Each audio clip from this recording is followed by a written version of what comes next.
lost both of those pieces, and they were dedicated to the Princess de Polignac. And she was like, what's going on here? And so she ended up writing her dissertation on Winnaretta singers' patronage of famous musicians. The Polignacs would live in a palatial residence in Paris, which is now owned by the Foundation Singer Polignac. And it is a foundation that distributes grant money for various cultural pursuits. It's a hard pronunciation. Yeah, it is. Even if you... Yeah. That's another beautiful building, sort of neoclassical looking, with a rusticated base, a lot like the Rue Clébert.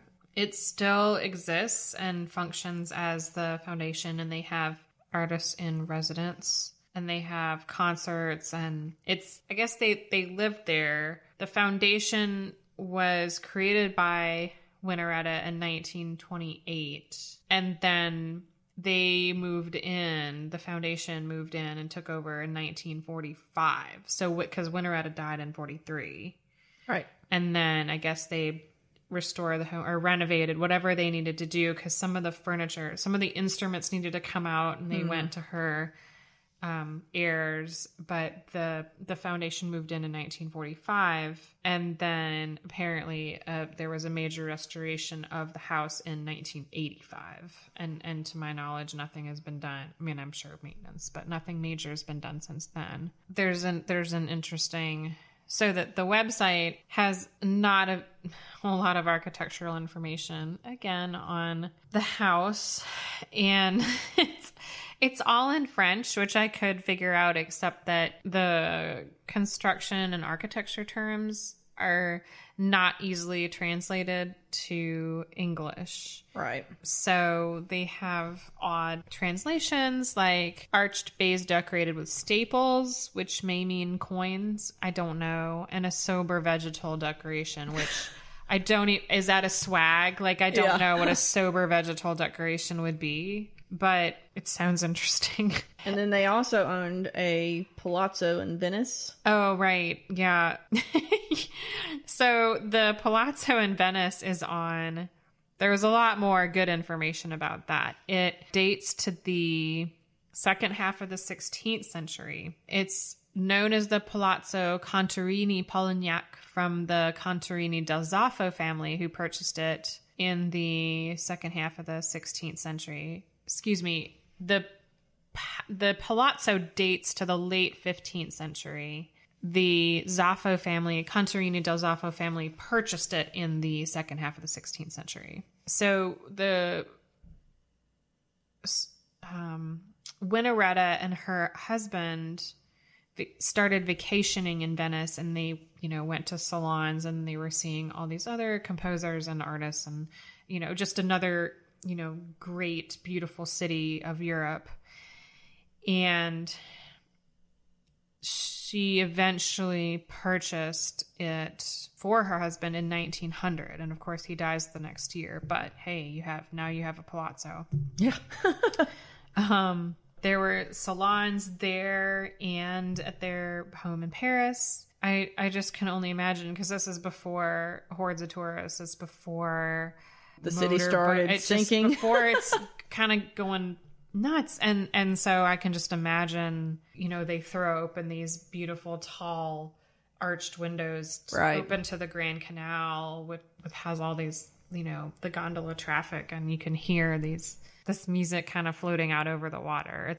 It makes a good book.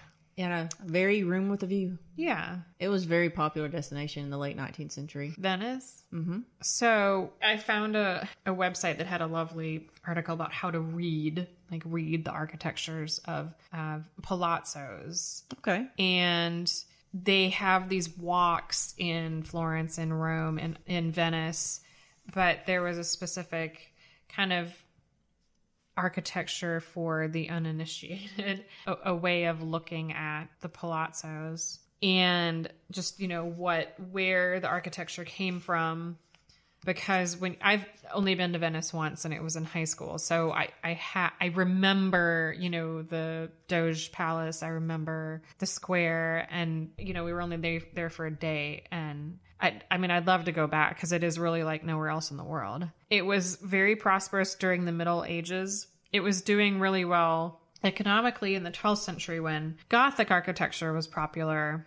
And so that's kind of what you see in a lot of the city. It was a shipping hub, one of the great shipping hubs of the world. And so you're getting people from all over, and you ultimately have design from all over. And it may have been Gothic, but because of this other influence particularly from Africa, so you have Moorish and Byzantine type architecture as well. You don't say, like, when you're in Venice, it's not just architecture. They actually call it Venetian Gothic. Yeah. Because it's not, like, you don't see it anywhere else. And it's interesting. There's another port city in Italy, which I also been to, but more recently, is Palermo. And this is on the island of Sicily. Oh, yeah, yeah. So this is off the toe. Like, the heel is towards Croatia and the Adriatic. And Venice, of course, is up in the armpit of the Adriatic. Yep. Terrible way to put it, but whatever. So it's up there.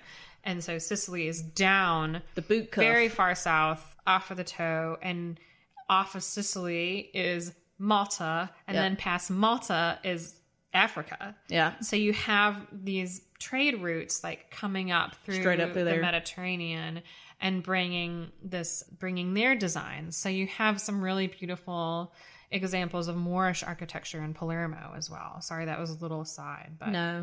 But just the idea that this is how your trade route, like, it's not, nothing is, right, train or car. It's all by boat. And so they're coming from these great distances and bringing their influence to places like Palermo and Venice. Do you think, I don't know, it's really kind of funny how I think of Africa in a vacuum. It's way out there. Yeah, and it's not. Well, especially not Northern Africa. Right. Because you go down south, maybe so. I mean, it's, basically connected to Tunisia, southern Spain. Morocco, Algeria. Yeah, yes. And then, as you just pointed out, Malta and Sicily are really close. And Malta looks freaking amazing. So. It's that. Yeah, I know. I wanted to go to Malta for our honeymoon. I would like to go to Malta one day as well. There were when we flew, because when I flew into Palermo, there were planes going to Malta. Reading the details of the palazzo, you kind of draw your eye from the canal, which is the street, essentially, all the way up to the parapet. And the palazzos have arches that are both pointed, like a Gothic arch, which is sort of a low point. Sometimes it's like a lancette, which means it's a very high, it's like a window that you would see in a church, like Notre Dame. It's a thin, high point, but that's it curves up to a point. But an inflected arch means that it has a sharply pointed top that looks like the cross section of a minaret, or if you want to compare it to like an onion, you know how the onion has that like pigtail, so it's sort of more like that if you cut an onion ladder longitudinally, right? So up and down, so your pigtail is at the top and your point is at the top. Or like a cross section of a shallot. I mean, something like that, something vegetal. I hate onions and shallots. So I love a shallot. I wouldn't know. But I did not know that those were called, what did you call them? An inflected arch. So that's like the Moorish influence, right? Okay. Yeah. So a pointed arch is Gothic, inflected arch is Moorish. But so we see that in like the Doge Palace. You see that in other, ancient palaces in Venice. But on the Palazzo Contarini Polignac, the window tops are consistent in their design at each level, and they all have arched tops. So this indicates that it is built at a later date. Because you do not have... So it was built after the height of Venice, when Gothic and Byzantine was most popular, and this was post all of that. So we've moved into the Renaissance period, and architecture evolved accordingly.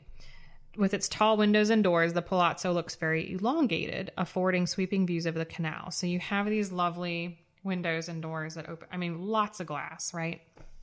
And Gothic design wasn't really concerned with perfect symmetry, but symmetry was a main characteristic of Renaissance architecture. So a few things that the Walks of Italy people indicated. So Venice, of course, is on water. It's sinking. It's subjected daily to tides and moisture. So the palazzos were built with brick instead of stone. Brick was lighter and smaller and able to be placed in a way that if the earth moved, the building could kind of shift as well. Then brick would be faced with stucco or some sort of veneer that would protect it from the weather. Since buildings had to be kept light, they used a lot of wood, which is kind of interesting when you think about how a lot of cities historically in our country, they would avoid wood because of fire. So Venice has these interesting chimneys, and I did not notice this when I was there, but they have very odd looking chimneys that they're sort of upside down looking, and to keep embers from escaping out the top and hitting another building and starting fire. Yeah. So other buildings we know use stone for their foundations, but Venetians would use wood. You see a lot of painted exposed beam ceilings in the palaces. They're very elaborately decorated. Other cities would not use a lot of glass in their palaces because of how, and this is, I guess, in Italy, but I think elsewhere as well, because glass is extremely expensive. And because of Venice's siting, it was both safe from enemies. It sort of was protected, right, just by the water being around it. And the Murano Island nearby, well, they made glass. So, of course, you have it in spades. It's just right from over the lagoon. You don't need to ship it in. And so they put lots of windows in. Another feature of a Venetian palace would be a lack of space. You couldn't spread out because of your streets were water, and there wasn't anywhere to expand to. And so the buildings went up and not out. They had a lot of balconies because there was no place for a courtyard or garden. Since there wasn't a whole lot of open space, the buildings would have been dark had they not had all these beautiful windows and doors and some other way of getting light into the house besides having an outdoor space. So that's kind of it. Just little tidbits about Venetian architecture, as well as some information about the Palazzo Contarini Polignac, which is still, as I may have mentioned, you can still visit it today. Yeah. And have events. And the interior is just exquisite. They have some lovely shots of it on their gallery online. But yeah. So as you mentioned, the Prince de Polignac died in 1901, a year after they bought the palazzo. As I mentioned earlier, she most likely had relationships during her marriages, but it's not until... And I bet he did too. Oh, yeah, he did definitely. Yeah. But it's not until 1901 that they start becoming better known. Even though they had an understanding... He died and she gets famous. Yeah, they got, I don't know, they respected each other. It was like, even though... we're not interested in each other sexually and we're okay with each other having other relationships. Sure. Let's still not be brazen about it. So. Right. Winnaretta apparently had a lot of her father in her because she did seem to get around a lot. They said that she was rarely without a companion during all this time. So she would have relationships with both acknowledged single, lesbians and then married bisexual women. Because you had quite a lot of women, that's what they chose to do. They knew that they needed a man to kind of legitimize themselves, unfortunately, in that time period. And children usually resulted from that. So you actually do see several of them that were married and had children. Winnaretta apparently had no problem with that. So, in fact, the husband of one of her lovers apparently stood outside the palazzo and yelled, "If you're half the man I think you are, you will come out here and fight me."